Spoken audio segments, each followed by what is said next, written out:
Bonjour Thomas, est-ce que vous pouvez nous présenter les 3 vins qui pour vous représentent le mieux votre domaine?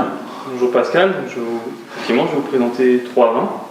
Donc, j'en ai sélectionné 3. Alors j'ai sélectionné un vin simple pour le début de gamme, un vin qui n'est pas encore un vin surprise on va dire, et évidemment un Mercury le Kefir. D'accord. Donc on va commencer par cette gamme.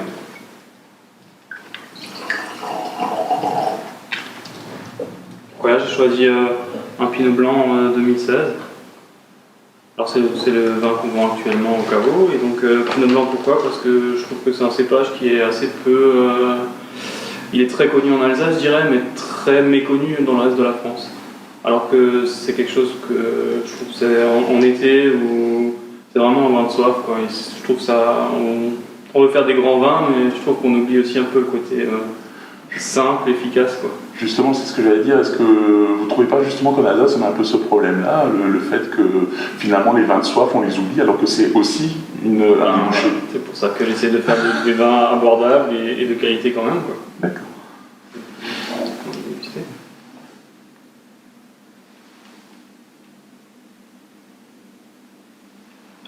On a déjà des arômes très mûrs.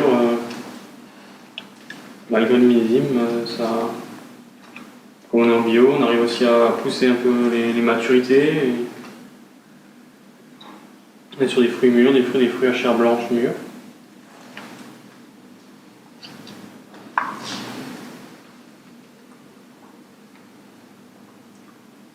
En bouche, c'est gourmand, et en fin de bouche, il y a l'acidité qui vient tenir ensemble, quoi.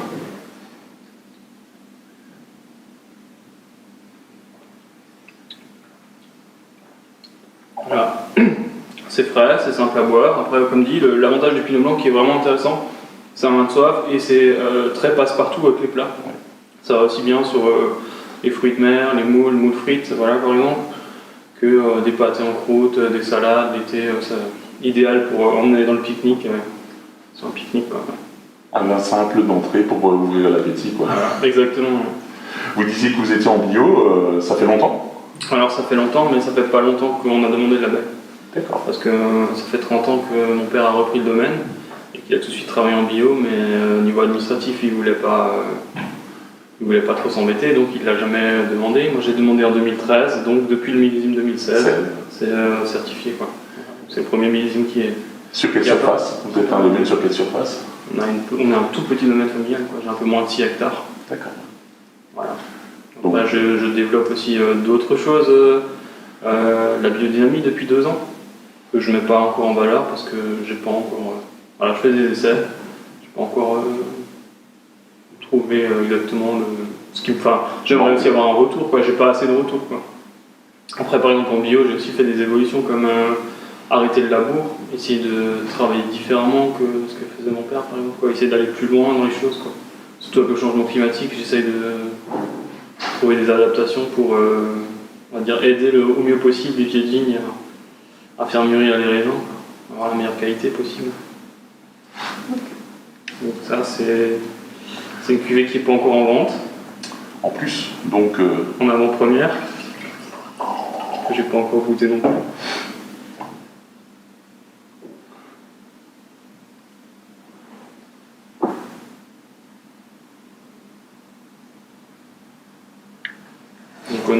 Donc c'est un vin qui a été passé en barrique. On est sur quoi? Un cépage, un assemblage Non, on est sur un cépage pur. D'accord. La barrique domine un peu au nez, mais... Parce que je constate qu'on ne voit pas le cépage sur l'étiquette, donc j'imagine que ça doit être l'étiquette provisoire. Tout à fait, j'ai pas encore décidé du nom de la cuvée. Donc on est sur millésime 2017. D'accord. En fait, il s'agit d'un sylvaner en barrique. D'accord. Ah ouais. Voilà, j'essaie de mettre aussi un peu en valeur ce cépage qui est aussi un peu toujours décrié. Ouais, et surtout oublié, quoi. Oublié, voilà, exactement. Donc c'est pour ça que je voulais l'appeler par exemple, j'avais des idées, le mal-aimé ou quelque chose comme ça, quoi, qui... Donc il y a une grosse puissance au nez, il est vraiment très présent, après un peu dominé par la barrique, je trouve. Bon, après, c'est la première année, un essai, j'imagine. Donc après, il faudra ajuster au mieux, quoi. Ouais, mais après ça va faut aussi le laisser reposer, quoi. Je le laisse reposer jusqu'à fin d'année. Ce sera... D'accord, donc de toute façon, ça sera un vin qui sera uniquement à la carte à partir de 2020, finalement. Ouais, Fin 2019, début 2020, ouais, d'accord. C'est un vin qui a passé un an en barrique. C'est la deuxième fois que je fais un essai. La première fois, j'ai fait un essai sur Pinot Gris en barrique. Je trouve qu'il y a un potentiel assez important pour nous de faire des vins en barrique. Donc c'est des barriques bourguignonnes que je récupère après 4, 5, 20. Quoi. Et donc là, franchement, à l'aveugle, dire que c'est un sylvaner, je pense que je suis surpris par l'ampleur du vin, par la puissance, et à la fin de bouche, il y a une salinité. Ça donne vraiment des super choses. Quoi. Et pourquoi le sylvaner et pas un autre, comme par exemple le pinot gris, par exemple, qui passe lui aussi en barrique? Ouais, le pinot gris, j'ai fait un essai il y a un an. J'avais une petite barrique, mais bon, j'en ai plus. Quoi. Après, il faudrait que j'agrandisse les barriques. Quoi. Après 2017, il y a eu le gel, et donc il y a eu peu de quantité. Et du coup, parce que j'ai encore pas mal de surface, on va dire, de sylvaner, et je me suis retrouvé avec des sylvaners magnifiques à la fin des vendanges, et donc j'ai poussé la maturité. Donc c'est un vin qui est rentré à 14,5 nature. Ah ouais. Donc ça donne une belle chose. Justement, il supporte bien le bois. Quoi. Et ça représente, le sylvaner représente combien sur votre surface à peu près? En pourcentage à peu près, grosso modo? C'est 10%. 10%. Ouais, quand même. C'est bien, ouais. Bah, généralement, c'est ce qu'on retrouve dans l'assemblage, dans les laits sucrés. Et bon, je le fais aussi à part. Et puis là c'était un essai de voir comment on peut redorer un peu ce cépage-là. Et du coup, à voir au niveau communication, est-ce qu'il faut marquer que c'est un sylvaner? Parce que sinon, est-ce que c'est un sylvaner qui a une connotation un peu négative? C'est toujours compliqué. Ouais. Voilà, donc peut-être que voilà, je ne mettrai pas une cuvée, après ça passe mieux. Voilà. Souvent les gens oublient le cépage et. Tout à fait. Donc voilà, on voit. Et donc après, le dernier vin, c'est le Käferkopf. Ça, on n'a plus besoin de le présenter à Maschur. Ah bon? Pourquoi? Parce que historiquement, c'est quand même le grand cru qui est, on va dire, un des plus connus, quoi, en tout cas. En tout cas, celui déjà qui est le dernier à être arrivé, et en plus, on va dire celui qui a été le plus long à venir. Quoi. Ouais. Après, historiquement, ce que je trouve vachement intéressant, c'est l'assemblage. Voilà, il faut le préciser, comme quoi, effectivement, c'est quand même l'un des rares, enfin l'un des seuls, je crois, de mémoire, de grands crus où l'assemblage est autorisé. Quoi. Voilà, c'est ça. Et du coup, j'ai qu'une parcelle, et donc je fais que de l'assemblage. Que de l'assemblage. Voilà, avec. Et j'ai fait le choix aussi de faire un assemblage, parce qu'en fait, il y a une échelle de pourcentage, entre les trois cépages, quoi, une échelle de répartition. Et du coup, j'ai choisi de me situer vraiment le plus sec possible, quoi. Donc avec le moins possible de Gewürz. Donc je suis à 60% de Gewürz. Le minimum. Voilà, c'est ça. Et le maximum de Riesling, donc 30%. Et 10% de Pinot Gris pour lier les deux, quoi. D'accord. Donc voilà, on se situe sur vraiment un vin gastronomique et pas en surmaturité.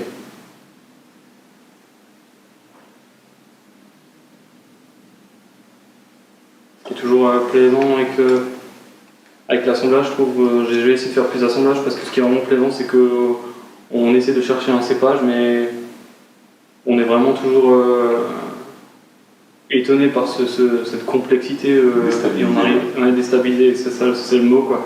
On est tellement habitué à avoir des cases que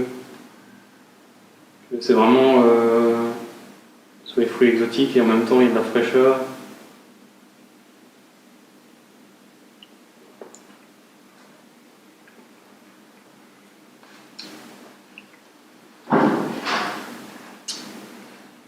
C'est très fruité, c'est minéral à la fin, la minéralité ressort, c'est agréable, ça passe aussi avec pas mal de choses, quoi. Sur des poissons par exemple, poisson en sauce, ça passe très bien. Quoi.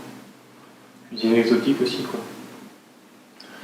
Et après, le Käferkopf, ça a été très long à venir, mais chez vous, c'est dans votre famille depuis combien de temps? Depuis le début, vous aviez du Käferkopf ou c'est... Non, depuis le début, on avait du Käferkopf, mais vraiment l'assemblage, ça fait... Je crois que c'est depuis que c'est passé en grand cru. D'accord. Donc avant, finalement, vous faisiez du Käferkopf en 20 cépages. C'est ça, on faisait du Gewürz Käferkopf, du Riesling Käferkopf et du Pinot Gris Käferkopf. Du coup, sur une parcelle, ça faisait vraiment 200 bouteilles, enfin, ça devenait trop compliqué. Et du coup, on a simplifié, je fais un peu de Riesling Käferkopf parce qu'il m'en reste, et le reste tout en assemblage, le Gewürz et le Pinot Gris, entièrement en assemblage. Et on va dire l'évolution que je trouve intéressante aussi depuis que j'ai repris en 2014, j'ai décidé de les vendanger en même temps, alors qu'ils sont dans la même parcelle. En fait, mon père avait toujours fait le choix de vendanger chaque cépage à la maturité optimale. Donc on venait une fois dans la parcelle pour le Gewürz, une fois pour le Riesling, une fois pour le Pinot Gris, alors que les trois sont vraiment dans la même parcelle et côte à côte, quoi. Et depuis 4-5 ans, là, j'ai fait le choix de les récolter ensemble et de les vinifier ensemble. Et au niveau, autant l'autre était assemblé juste avant la mise en bouteille, quoi. Et donc là, en harmonie, l'autre il mettait 3 à 4 ans en bouteille à vraiment être complet, harmonieux, sans qu'on sente un Gewürz dominé puis le Riesling qui vient, quoi. Et là, je trouve qu'on a gagné en finesse, en droiture, quoi. Ça reste vraiment, c'est complexe du début à la fin, il n'y a pas de...